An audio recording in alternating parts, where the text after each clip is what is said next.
Did you time your yawn? No, I do not, but I could not It was keep a it in. countdown to your yawn. That was a countdown to my yawn. Welcome to What Catholic School Didn't Teach You, where we discuss the messiness and complexities of the Catholic faith and topics that we oftentimes avoid. My name is Katie. And I am Jillian. How you doing, Jill? I am good.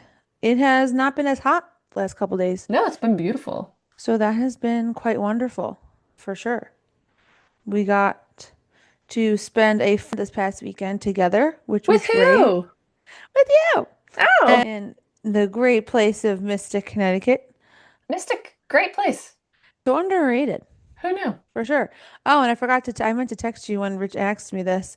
It literally, as soon as he picked me up and he was like, "Was this like Mystic as in whatever that The movie, movie. Mystic Whatever Pizza?" that movie. And I was like, "Wow, you would have really enjoyed Katie's filibuster about Mystic It's Pizza." such a good movie. Vincent D'Onofrio. Young Vincent D'Onofrio has my heart. I learned that this Has weekend. Rich seen it?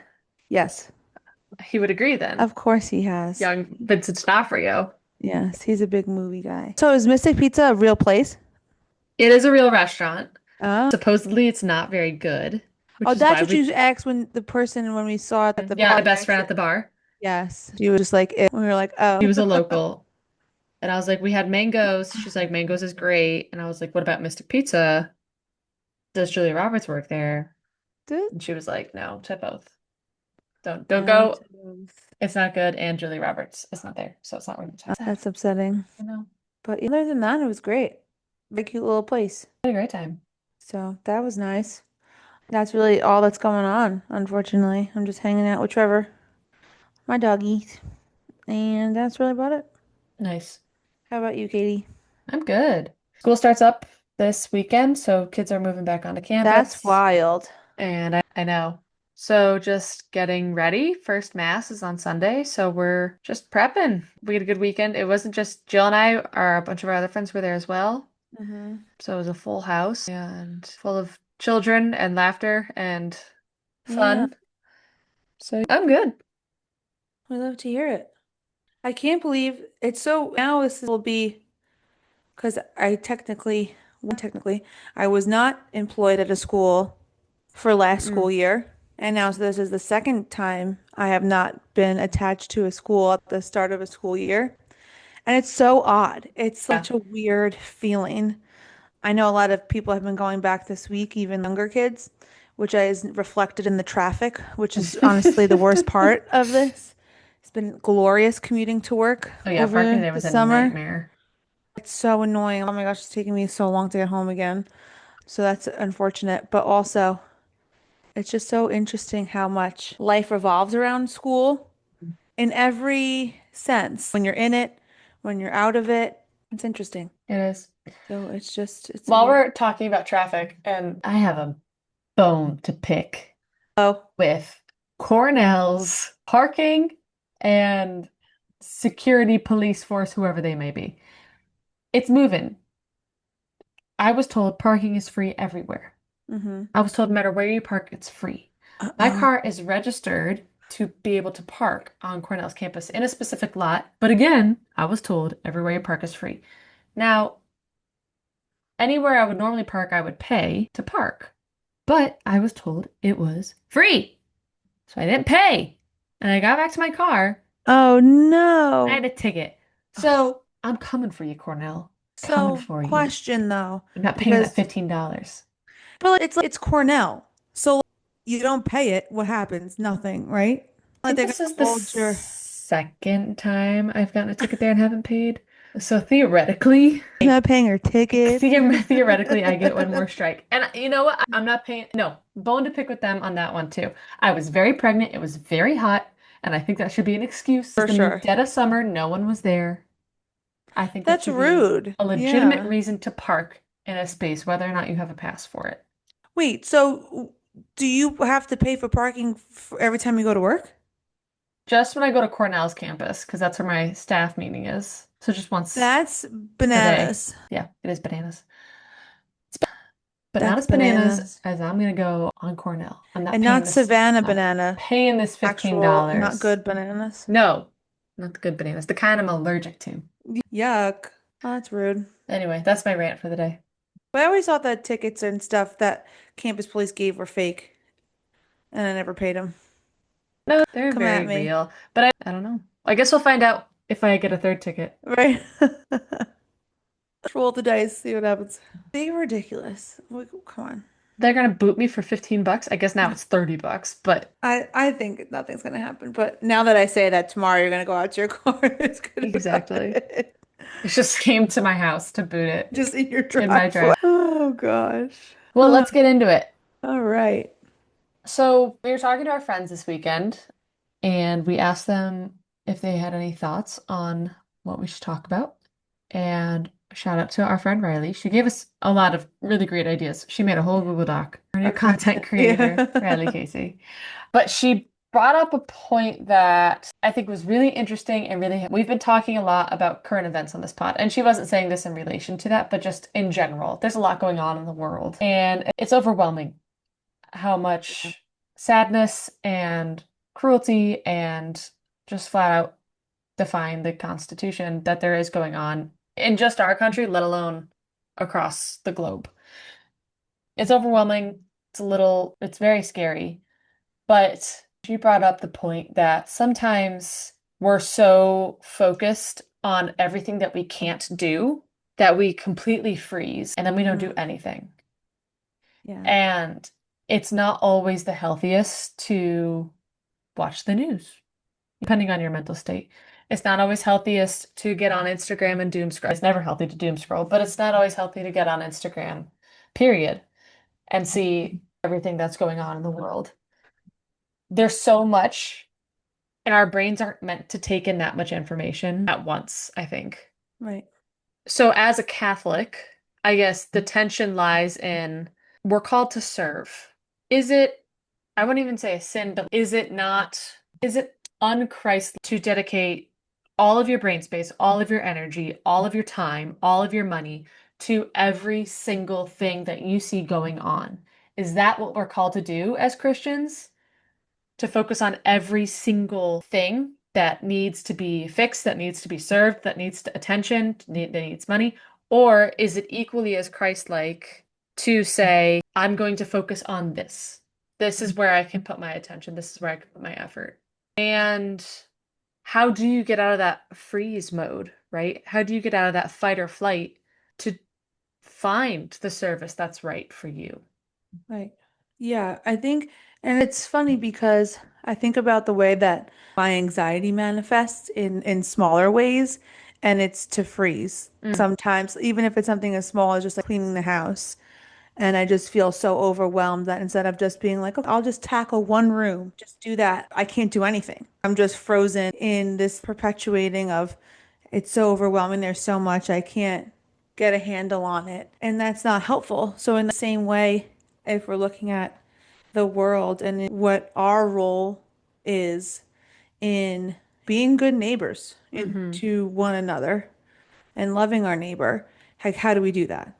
And because it's hard, especially because I remember even in COVID, there was a point where my husband and I decided that we were going to stop watching TV mm, because stop watching the news because it was too much. It was too overwhelming to see all the sadness and because unfortunately the news is very rarely positive. It's hmm usually unfortunately the stories that we get are the ones that are intense and sad and whatnot. So it makes it harder to like digest all of that. So I think there's a difference between being aware and Yeah.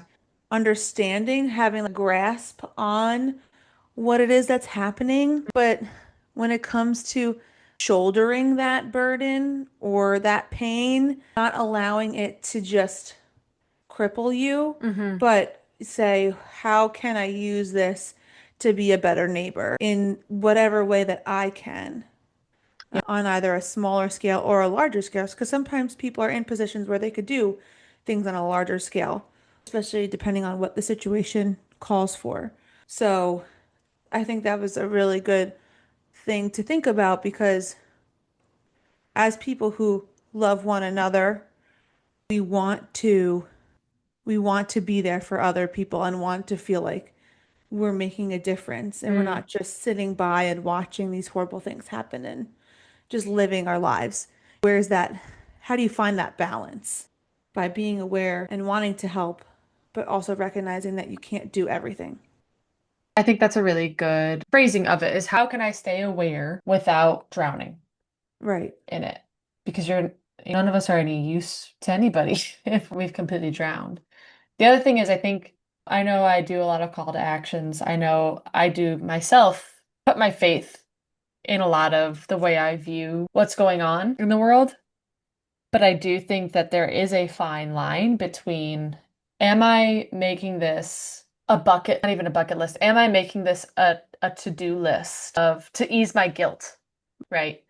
Am I saying, and I donated $25 to this charity petition and I signed that petition and check, and now my conscience is eased Good point. because I sign, look, my name is here. That's how you can tell I'm a good Catholic. Look, I have this confirmation email that I gave my money away, and that's how you can tell I'm being a good Catholic, I'm being a good citizen. And is that a true show? Is that truly proof? Right. It's important and it's necessary, and there's never a wrong reason to donate to people who need food and clothing and shelter and all that stuff. However, how much, I don't know, what am I trying to say here? Am I doing this to contribute or am I doing this out of guilt? Right. And does it Yeah. matter? Right. Yeah. That's a really good point too, because I forgot there was in the gospel the other day of just doing things without expecting something in return Right. or doing things in secret so that people don't know it's you. I'm really Hmm. butchering these verses, but I promise you it's in the Bible. It was go back a week or two, you'll see it in the gospel for one of the daily masses because it happened at work. Anywho, so being moved, why, like the motivation behind why we do what we do is really important. And wanting to be people who I hope to be a person where if my name were to come up in conversation and I am not there, that people are like, oh, she's the type of person that wants to do well for others and Hmm. wants to serve other people and will show up in difficult moments and be a source of strength and comfort for people on whatever scale that looks like. But if I think we talked a lot about on this podcast about how actions and words matter, and when Hmm. they don't match up, that's a problem. Hmm. That just because you put money in the collection, but then you leave mass and you go and harass someone on the street, that doesn't cancel that out. Hmm. Actions and our words have to be on the same page. Right. And I think that's kind of what you're trying to Yes. thing too. If you're donating, which again is wonderful, not to say that these things don't matter, they do Hmm. matter, but if there's no conversion of heart, there's no compassion, there's no love or empathy, you're not receiving the full gift of being in service to other people. Right. You're not getting the full point. And I think another point, which I think is related to this too, but if you want to cut it, you can cut it. But another point that I think we also talk a lot about social media and the role Hmm. that social media plays into life in general. And we see a lot, especially when it comes to those big things that are happening in the world that can seem controversial to some, and to some it may not seem controversial at all, or just political in general.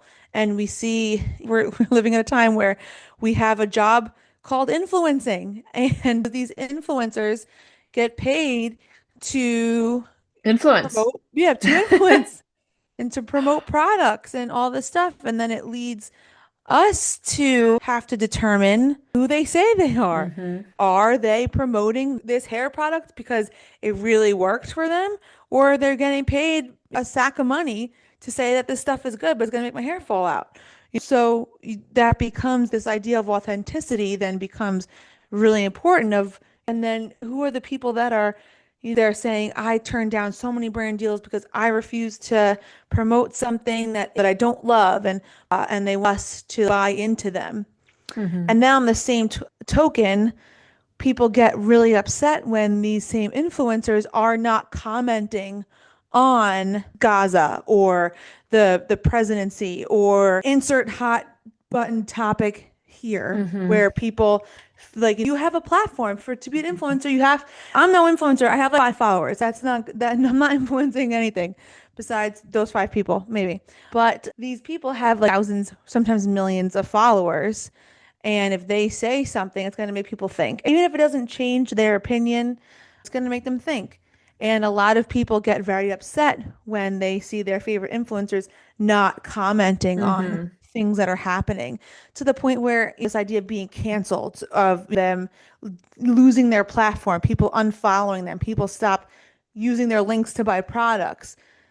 So much of their livelihood then gets called into question if people feel like they're not, they're either staying silent in the face Or of if they do talk injustice. and they just don't like what they're saying. Right. Yes, exactly. Or the opposite of what you just said. So it's interesting too, because then there's the argument where, like, oh, well, maybe there are some people that are posting about it, but like, are they doing anything about it? Are they the ones donating too? Are their morals and actions aligning with the stances that they're showing to you that they Hmm. have? Or are they just saying something so that you don't cancel them? It becomes this whole other realm of, I don't even know the word, of just like, I don't even know if the word is advocacy because I don't know if that's even true advocacy.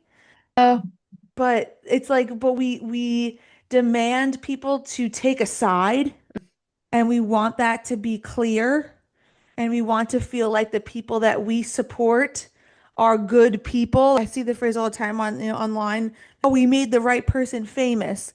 Where like in some cases, like because if you didn't follow that person, they wouldn't have the platform that they have and make the money that they have to influence us to tell us what we should and shouldn't buy. So in a lot of ways, we're looking to outside people for our news, hmm. for our opinions Mm. sometimes. And that I think becomes very sticky, especially when we're trying to figure out what is it that we can do, what we can back, how Yeah. we can show support. And we're getting news from all these different places, and it's hard to feel like we can make some type of a difference.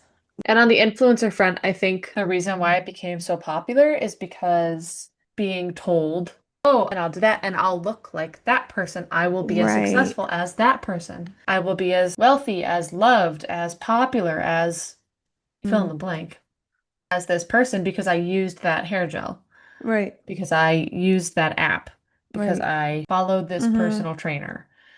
Right. And when I think part of the reason why people get so upset, and this is a very minuscule part, I'm sure, is because it shatters that illusion when it's like, oh, this is affecting me. What I see going on is affecting me, and I don't see anybody else acknowledging it. And whether it's affecting them because it's on their heart or it's actually like it's actually affecting their lives in a a tangible way. Right. It's like you wake up from that beautiful dream where I was going to do all this stuff, follow this person's footprints, and end Mm. up like them. And now they're not saying anything on that stuff. Right. And I think that's like 0.00001% of why people get so upset. But I Right. do think it's part of it. Mm-hmm. The other thing I was gonna say is, Kit was born in December. And, the world has gone the last 8 months.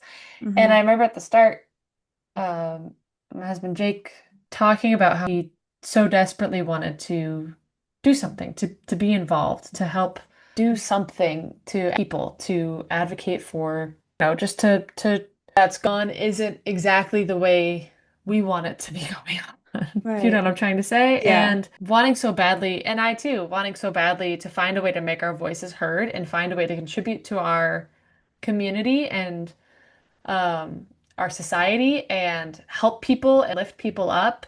And then realizing, oh, we have a 4 week old, we Mm. have an 8 week, we have a 3 month old. Like, those things are going to do the older she gets. Right. And I remember, but at first it was kind of like, what can we, like, we're exhausted, exhausting. It's Yeah. exhausting, having an infant. And I remember saying to Jake, like, we'll find our lane. We the best thing we can do for our society right now, and I truly do believe this. I know it sounds trite. I know people disagree with that, and that's fine. I, in those early months, in the fourth trimester months, I truly believed that the best thing we could do for our society was take care of this new life and take care of ourselves so that someday in the near future, we're able to get back out there in greater Right. strength and say, Yes. this is how we're showing up for our community, our society, our town. Um, and I've been reading a lot about like, it's a scary baby. And I thought about this when Kit was born too. It's a scary time to be bringing a new life into the world. Hmm. And I've been reading a lot of like beautiful theology and poetry and just writing about how important it is right now. Mm. And not for political reasons, but just because this is an act of hope. This is an act of bringing joy and light into a kind of dark place. Friend Riley mentioned that too. They have to be, and sometimes she was like, sometimes the best thing I can do for our society is raise these tiny humans to be empathetic leaders someday, to be, conscious of the environment and world that we live in and how to take care of one another and how to love your neighbor. And sometimes, some days, that is exactly what needs to be done, Right. right? And so, in terms of like, how do I look out everything that's going on and everything that's going wrong and not totally freeze because I could so easily drown in the fear and the sadness and the tragedy day in, day in, day. Heart is, and where is that heart calling you? Right. Maybe that day it's to just really focus on your family. Maybe that day it's saying, hey, we have all these canned goods that we don't use. Let's drive these to the food pantry. Maybe it's saying, hey, let's get involved in larger scale actions. Let's get involved in larger scale community service projects. Let's call our local parish, see what we can do. Let's volunteer at a soup kitchen or a food pantry or Right. whatever. Yeah. Like focusing in on what you're calling you to do and taking a day to say, sometimes it is the best thing you could do for society is to care for yourself. Right. Yeah, absolutely. Because, I say that so much, at work and in general, we hear the message that, you can't pour from a cup, Hmm. you can't help other people helping yourself. And sometimes like the best act of resilience is to take care of yourself Hmm. and to show yourself that love and mercy that you want to show others or that you more freely show others that and sometimes aren't as good at showing yourself Hmm. to be able to then give back in whatever way that you can. But I'm glad that you brought that up because I think that's a really important point too for this as well. Aware of everything that's gone, not letting it, not so involved in it that it drowns you, Right. and then prioritizing your own heart and going from there. And I know that sounds like that sounds we're called to do as Christians and as Catholics, right? Like, but Yeah. like you said, like can't pour for an up. And God says, love your neighbor as yourself. Right. That insinuates that you are loving yourself. Right. Take care of it. Take care of Absolutely. Do you want to tie in the whole subsidiarity thing now or let's see how we're gonna do. Yeah. Yeah, let's try. And if it doesn't work, we can okay. do whatever. But so this does tie into a little bit, not exactly cut. It does, I think it's like subsection A of It's a branch of a yeah, tree. it's a branch of the Catholic social teaching of subsidiarity. And Jill and I were just talking about this beforehand. This is probably the branch, the section, the principle, there we go, of Mm-hmm. Catholic social teaching that I understand the least. I feel like way it's phrased, I feel like they're trying to trick me, phrasing of it. Mm. So, if you're unsatisfied with our descriptions of subsidiarity, I encourage you to look it up yourself Yes. and give us a call. Let us know how we could have explained it better. Yes. So, the principle of subsidiarity holds that those closest to a particular social problem or task should be the ones to address it. When governments assume their proper role, higher level organizations only perform functions that cannot be handled efficiently or effectively at a lower level. Problems that cannot be solved at local or intermediate levels must be addressed at a higher level. And I just want to credit that is from Dr. Stephen Pope, BC. That is his explanation, not my own. That is from a class I took with him. Yes. So the idea is that, we kind of likened it, right? Mm-hmm. A court case goes to like the local courts first, and it rises through the levels until it hits the Supreme Court. Subsidiarity is a similar idea. The task should be addressed by those closest to it first. If they can't figure it out, they bring in a larger group. If they can't figure it out, a larger group. So it goes individual, family, community, state, federal is the idea. Yeah.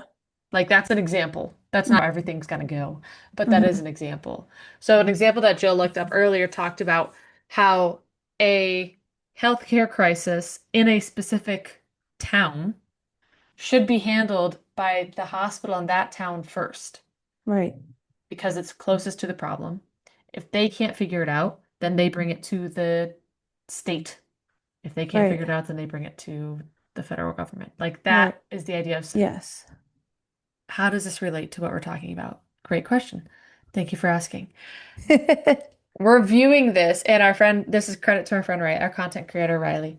Uh, Sometimes it's helpful to the issues in the world on a similar scale. What's the thing closest to me that I can do right now? Okay, great. I feel Mhm. like I'm ready to graduate from that. What's the thing a little bit further out of my zone that I Right. can do right now, right? So maybe the thing that's closest to me that I can do to serve my society right now is help my neighbor bring in their groceries. Great, Mm-hmm. great. Okay, I'm ready to now let's bring some food to food pantry. Let's donate my clothes to the local Right. closet. Okay, great. Ready to step it up a notch. Well, let's volunteer with a suicide hotline. Let's volunteer with, Mm. the with a larger Right. community, Yeah. and then you go from there. Maybe you'll get to what's happening over in Gaza. How do I feel about it? What can I do about it? And maybe you start there and build backward. Well, I can't. I can't Right. fly over right now and drop 1 million pounds of food. Right. I just can't. But I can work backwards, right? So we're using this idea of subsidiarity kind of as a modeling for Yes. So starting small, starting with your community, starting with your family, starting with your own little unit. starting with you. Yeah. Starting with you. To do a face mask, call it a day. Mm-hmm. Self-care. Yeah. Don't, or can be part of it, but Or don't sleep maybe, on yeah. it. And then work up from there. Absolutely. I mean, that's probably only like half. I mean, okay. Yeah. Yeah. That might be super long. Okay. That sounds good. The pretty a prayer for today. No. Let me think. Let me Do a classic prayer for social justice think. Okay. we want, or do you have feast day prayer? I don't know anyone's feast. I haven't. I don't know. Oh. Okay. Okay. Okay. I hope I got the Pope's name right. Okay. Okay. Well, thank you so much for following or listening today. Talking about influencers. Thank you so much for listening to us today. Um, Follow us at What Catholics Gonna Teach You _pod. Hey, make us into influencers so that you can be disappointed with us. And yeah, send us an email if topics that you want to hear about. You could creator. Um, or more likely, you can email us at Yeah. catholicschoolguilt@gmail.com. Tune in next week. Once again, I have no idea what the topic's gonna be. We're really giving you some behind the scenes. Letting the spirit really guide us these days. We know this is a quickie. We're really sorry, but Quality, not quantity. quality. Yeah. So, in the name of the Father, and the Son, and the Holy Spirit, amen. God of justice, give us the courage to stand up against injustice whenever we see it. Give us the wisdom to discern your will and strength to act on your behalf. May we be instruments of your peace, working to create a world where everyone can experience the fullness of life. Amen. Amen. Father, Son, Holy Spirit. Thanks for listening, team. Thank you. See you next week. See you.